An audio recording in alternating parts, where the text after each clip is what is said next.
तो आज इस वीडियो में हम पढ़ेंगे आपके विद्युत आवेश और क्षेत्र। ये आपका चैप्टर का नाम है और ये जो क्लास है आपके आईटीबीपी टेलीकॉम के लिए काफ़ी यूज़फुल होगी, क्योंकि आपके आईटीबीपी टेलीकॉम में क्या होता है कि आपके 20 नंबर की आपकी फ़िज़िक्स आती है, ठीक है। और ये फिज़िक्स का ही आपका चैप्टर है। तो आज इस वीडियो में बात करने वाले हैं इसी चैप्टर के बारे में, ठीक है। तो सबसे पहले बात करते हैं कौन सा चैप्टर आपका विद्युत आवेश और क्षेत्र। ये आपके एनसीईआरटी क्लास 12th का पहला चैप्टर है, ठीक है ना। तो सबसे पहले होता है कि विद्युत आवेश होता क्या है, ठीक है ना। चैप्टर पढ़ने से पहले आपको जान लेना चाहिए कि जो आपका विद्युत आवेश होता है ना है वो क्या होता है, ठीक है। तो आपको ध्यान रखना है, जो आपका विद्युत आवेश होता है वो आपका पदार्थ का मौलिक गुण होता है, ठीक है ना। आपको सीधा याद करना है, आपका जो भी विद्युत आवेश होता है वो पदार्थ का मौलिक गुण होता है, ठीक है ना। एंड इसके बाद में आपको एक बात याद रखनी है कि जब आप दो कुचालकों को आप परस्पर रगड़ते हो ना, तो दोनों आपके चालक बन जाते हैं, ठीक है। ये भी आपके एग्जाम के लिए काफ़ी इंपॉर्टेंट है, ये आपको ध्यान रखनी है, ठीक। इसके बाद में आपको एक आपके एनसीईआरटी क्लास में क्या है कि आपको कुछ एग्जाम्पल दिए गए हैं, जिसमें आपको बताया गया है कि अगर आप कांच की छड़ को रेशम से रगड़ते हो तो आपकी जो कांच की छड़ है वो धनात्मक बन जाती है और रेशम की छड़ आपकी ऋणात्मक बन जाती है, ठीक है।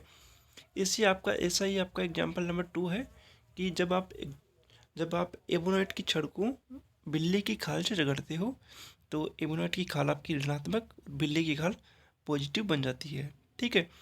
तो ये एग्जाम्पल भी आपको ध्यान रखनी है, क्योंकि आपकी आईटीबीपी टेलीकॉम हेड कांस्टेबल में क्या होता है कि पिछली बार भी उससे पिछली बार आपका क्वेश्चन आ गया था, ठीक है। तो ये एग्जाम्पल आपको ध्यान रखने हैं, ठीक।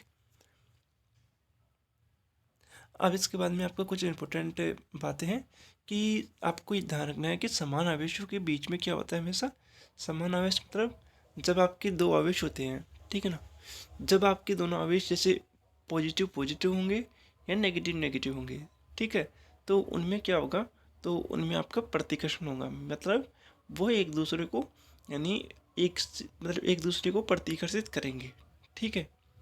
एंड जैसे आपके कोई मतलब असमान आवेश होंगे ना, जैसे एक पॉजिटिव हो गया एक नेगेटिव हो गया, ठीक है, तो वो क्या करेंगे कि आपके आवेशों को आकर्षण करेंगे। ये आपको ध्यान रखना है, ठीक। इसके अलावा आपको कुछ वैज्ञानिकों के नाम ध्यान रखने हैं, जिसमें पहला है बेंजामिन, दूसरा फ्रैंकलिन। बेंजामिन ने क्या किया था कि आपका जो धनात्मक आवेश का नाम दिया था, फ्रैंकलिन ने ऋणात्मक आवेश का नाम दिया था, ठीक है। ये इतना इंपॉर्टेंट नहीं है लेकिन आपको ध्यान रखना है, ठीक है। एंड फिर आता है आपका आवेश संरक्षण का नियम। तो जैसे आप आवेश पढ़ लेते हो तो आपको पता होना चाहिए कि आवेश संरक्षण का नियम क्या है। तो आप ऐसे याद कर सकते हो कि आप आवेश को ना तो उत्पन्न कर सकते हो ना इसको नष्ट कर सकते हो। मतलब पहले आवेश और बाद में आवेश समान बना रहता है। तो ये आपका आवेश संरक्षण का नियम है और ये भी आपके एग्जाम के लिए काफ़ी इंपॉर्टेंट है, ये आपको ध्यान रखना है, ठीक। अब आता है विद्युत आवेश। आपका चैप्टर स्टार्ट अब होता है, ठीक है। तो विद्युत आवेश क्या होता है कि इसको हम क्यू से डिनोट करते हैं, ठीक है। मतलब क्यू से दर्शाते हैं इसको।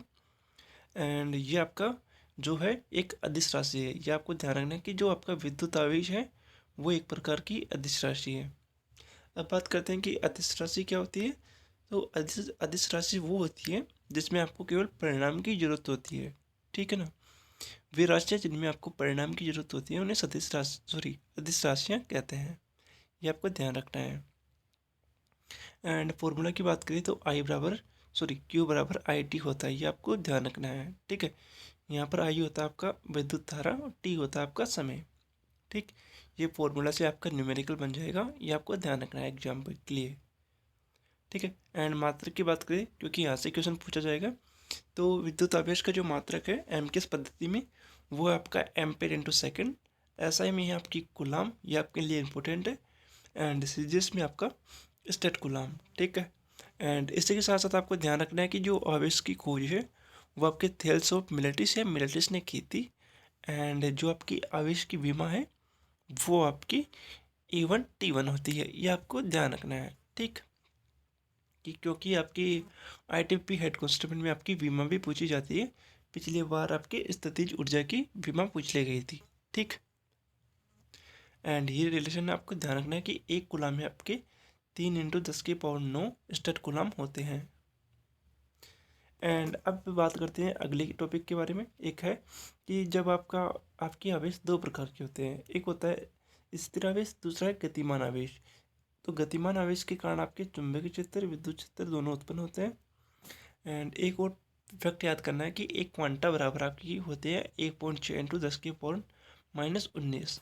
ठीक, ये आपके एनसीईआरटी में मेंशन है। ठीक है, तो यही आपकी पहली क्लास से कंप्लीट होती है।